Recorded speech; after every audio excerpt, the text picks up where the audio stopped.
You'll never make it here. That's the first sentence Omar heard when he stepped off the Greyhound bus in New York City. He was just 19, standing in a city that didn't care who he was. He had one backpack, $84 in his pocket, and an accent thick enough to silence rooms. People brushed past him like wind. No greetings. No help. Just the endless hum of ambition. He looked up at the cold sky and whispered, "I'll prove you wrong." Back home, in a small town outside Karachi, Omar was the quiet one. He wasn't the top student. He didn't win awards. But he had a mind like a machine, always fixing things, always observing.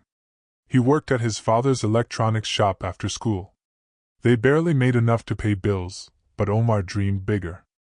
While others watched cricket, he watched YouTube tutorials about coding, startups, and life in America. One day, he told his family, "I want to go to the US." They laughed.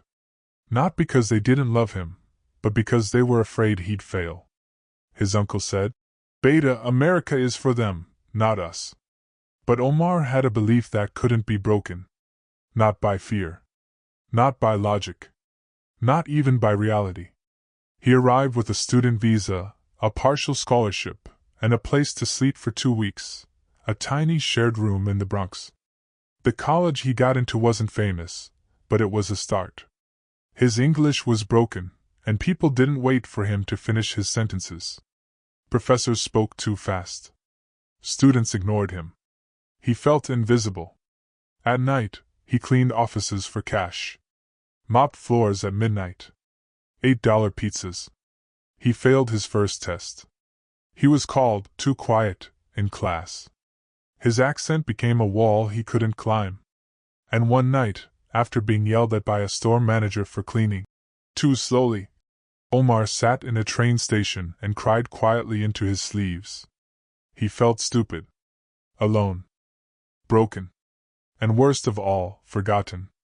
That night, he opened his cracked phone and wrote something in the Notes app. "I didn't come this far to only come this far." He didn't sleep. Instead, he watched free videos on coding until the morning. He made a decision. If the world won't open doors for me, I'll build one. He started waking up at 5 a.m. Studied harder. Practiced English with anyone who talked to him, cashiers, security guards, even bus drivers. He volunteered to fix computers on campus for free.